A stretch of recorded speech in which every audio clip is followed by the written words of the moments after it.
ఓం నమః శివాయ. ఓం నమో నారాయణాయ. ఓం శ్రీ స్వర్ణాకర్షణ కాల భైరవాయ నమో నమః. ఓం శ్రీ నరదృష్టి నివారణ కాల భైరవాయ నమో నమః.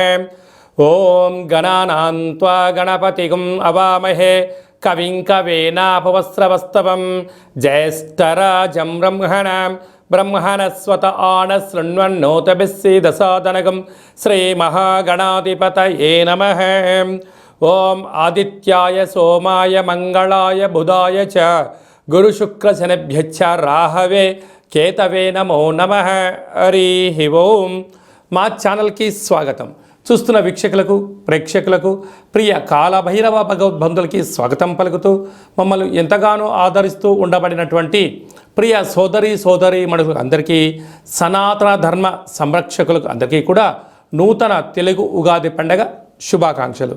శ్రీ క్రోధినామ సంవత్సరంలో అందరికీ నిండు నూరేళ్ల ఆయురారోగ్యాలను ప్రసాదించాలని, వారాలు 7, తిథులు 15, నక్షత్రాలు 27, రాసులు 12, లగ్నాలు 12, మహర్దశలు 9, అలాగనే షడ్రుచుల సమ్మేళనమే 6 ఋతువులతో కూడుకున్నటువంటి తీపి, కారం, పులుపు, చేదు, వగరు అనేటువంటిది ఎలా ఉంటుందో మనిషి జీవితంలో కష్టాలు సుఖాలు ఎప్పుడు ఉంటాయి. ఎవరి జీవితంలో కూడా ఎప్పుడు కూడా పూర్ణిమ శాశ్వతం కాదు, అమావాస్య అనేటువంటిది ఎప్పుడు అడ్డంకి కాదు అని చెప్పి గుర్తుపెట్టుకోవాలి.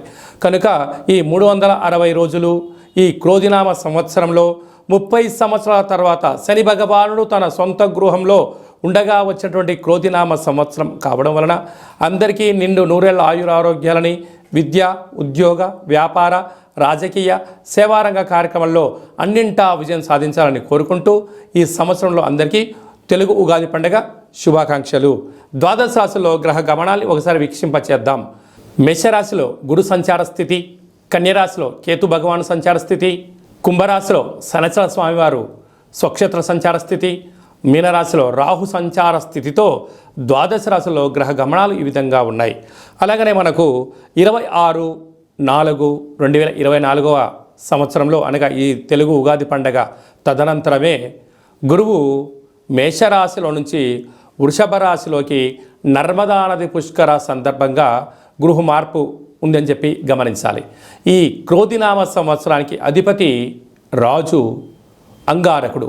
ఎందుకనగా ఈ సంవత్సరము మనకు తెలుగు ఉగాది పండగ మంగళవారం రోజు అవ్వడం వలన, మంగళవారానికి అధిపతి కుజ భగవానుడు అవ్వడం వలన, ఈ సంవత్సరానికి రాజు కుజుడు అవ్వడం వలన నిత్యము అనేక మంది క్రోధము, ఆవేశము అనేటువంటి పరిస్థితుల్లో ఉండడము, ఎర్రటి నేలలు, ఎర్రటి పంటలు బాగా పండడము, అద్భుతమైనటువంటి కందులు, మిరప, ఎర్రటి నేలలు, సంపూర్ణమైనటువంటి ఆహార ధాన్యాల ఉత్పత్తులు చాలా అద్భుతంగా ఉంటాయని చెప్పి కూడా గమనించగలగాలి. కాకపోతే ప్రజలందరూ కూడా ధర్మ మార్గంగా, ఆధ్యాత్మికంగా ఉండడము, తల్లిదండ్రులను, గురువులను, ధర్మాన్ని ఎవరైతే ఆచరిస్తారో వారికి రుణభయం, రోగభయం, శత్రుప్రయం, ప్రమాదాలు తొలగిపోతాయని చెప్పి కూడా గమనించగలగాలి.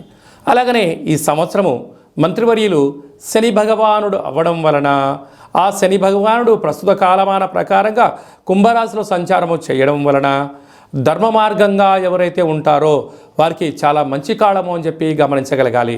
తెల్లటి నువ్వులు, విశేషమైన నీలం రంగు పదార్థాలు, పుష్పాలు, పండ్లు, పదార్థాలు, అద్భుతమైనటువంటి ధర్మ పరిపాలనగా, ధర్మంగా, న్యాయంగా, నీతిగా ఉండబడిన వారికి చాలా మంచి కాలం అని చెప్పి గుర్తుపెట్టుకోగలగాలి. ఎవరైతే అధర్మంగా ఉంటారో, అన్యాయంగా ఉంటారో, రాక్షస జీవన విధానంగా ఉంటారో, గతి తప్పిన జీవన విధానం ఎవరైతే అలవర్చుకుంటారో వారికి అనేక ఇబ్బందులు ఉంటాయని చెప్పి కూడా గమనించగలగాలి. ఈ సంవత్సరము పశుపాలకుడు కృష్ణ పరమాత్ముడు అవడం వలన గోవులు, పశువులు సమృద్ధిగా ఆయురారోగ్యాలుగా ఉండడం, మంచి పాడి, మంచి పంట, ఐశ్వర్యము, సుఖవంతమైన జీవనం ఉండడం జరుగుతుంది అని చెప్పి గమనించాలి. కాకపోతే ఈ సంవత్సరము శుక్రుడు అనేక రకాలమైనటువంటి ప్రభావం అధికంగా ఉండడం వలన అనేక మంది నిత్యము రోజు నూతన వస్త్రాలకు, బంగారు ఆభరణాలకు, వజ్ర వైడూర్యాలకు, విలాసవంతమైన జీవితాలకు, ఆధ్యాత్మిక తీర్థయాత్ర కార్యక్రమాలకి మొగ్గు చూపడం జరుగుతుంటుంది. కాకపోతే విచక్షణారహిత జీవితాన్ని పొందడానికి, మద్యమత్తు మాంసాల జీవితాన్ని పొందడానికి ఎక్కువ మంది మక్కువ చూపించే పరిస్థితి ఉంటుంది. కనుక దయచేసి అలా వెళ్లకుండా ఆధ్యాత్మికమైన చింతనతో మీరు ఉండగలిగితే ఈ సంవత్సరము అందరికీ పట్టిందల్లా బంగారం అయ్యేటువంటి యోగ్యత కనపడుతుందని చెప్పి గమనించాలి. శ్రీ క్రోధినామ సంవత్సరంలో కుంభరాశి వారికి ఎలా ఉండబోతుందో ఈ వీడియోలో సవివరంగా సంపూర్ణంగా తెలుసుకుందాం. కుంభరాశిలో ఏ నక్షత్రాలు వస్తాయనగా ధనిష్ఠా నక్షత్రంలోని 3వ పాదం 4వ పాదం, శతభిష నక్షత్రంలోని 4 పాదాలు, పూర్వాభాద్ర నక్షత్రంలోని 1, 2, 3 పాదములు కలిపితే కుంభరాశి. కుంభరాశి యొక్క అధిపతి శని భగవానుడు. వీరు ఈ సంవత్సరం ఆదాయ వ్యయాన్ని మనం పరిశీలించినట్లయితే ఆదాయం 14, వ్యయం 14. అంటే ఎంతైతే అవసరాలు ఉన్నాయో అంతే ధనం వీళ్ళు సంపాదించబోతున్నారు. శ్రమకు తగ్గ ఫలితం వీరి సొంతం కాబోతుంది. స్థిరాస్తులు చరాస్తులు వీరి సొంతం కాబోతున్నాయి. అలాగే రాజ్యపూజ్య మారు, అవమానం 1.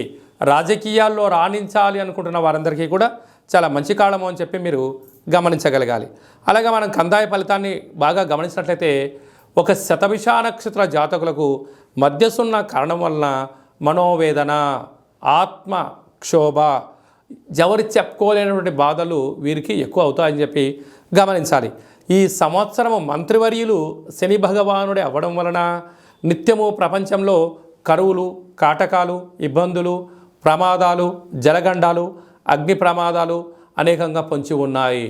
కనుక కుంభరాశి యొక్క అధిపతి శనైశ్వర స్వామివారు 30 సంవత్సరాల తర్వాత తన సొంత ఇంట్లో ఉండగా వచ్చినటువంటి ఈ యొక్క సంవత్సరం అవ్వడం వలన నిత్యము ఆధ్యాత్మిక చింతన, ధర్మ మార్గంగా ఉండడం, గోవులకు పక్షులకు దానం చేయడము, మీ జన్మ నక్షత్రం రోజున అష్టమి, అమావాస్య, పూర్ణిమ తిథి ఎందున దూరావాయు జల ప్రయాణాలు పెట్టుకోకపోవడం, ధర్మంగా ఉండడం వలన వీటన్నిటినీ అధిగమించే ప్రయత్నం అవుతుంది. కనుక స్వర్ణాకర్షణ కాళభైరవ స్వామి యొక్క స్మరణ, స్వర్ణాకర్షణ కాళభైరవ స్వామి యొక్క కూష్మాండ దీపము, స్వర్ణాకర్షణ కాళభైరవ స్వామి ఆనంద దీపము, స్వర్ణాకర్షణ కాళభైరవ స్వామి యొక్క ముగ్గును ఇంటి ముందర పెట్టుకోవడం వలన మీరు ఐశ్వర్యం ఆకర్షించడం, దరిద్రం పారదోలడం, ఆనందం మీ సొంతం అవుతుందని చెప్పి గమనించాలి. సాఫ్ట్వేర్ ఉద్యోగస్తులు, హార్డ్వేర్ ఉద్యోగస్తులు, సినిమాలు, యూట్యూబ్లు, వాట్సాప్లు, ఫేస్బుక్లు నడిపించే వారందరికీ, సాంస్కృతిక కార్యక్రమాల వారికి, వ్యవసాయ సోదరీమణులకు చాలా మంచి కాలము అని చెప్పి గమనించాలి.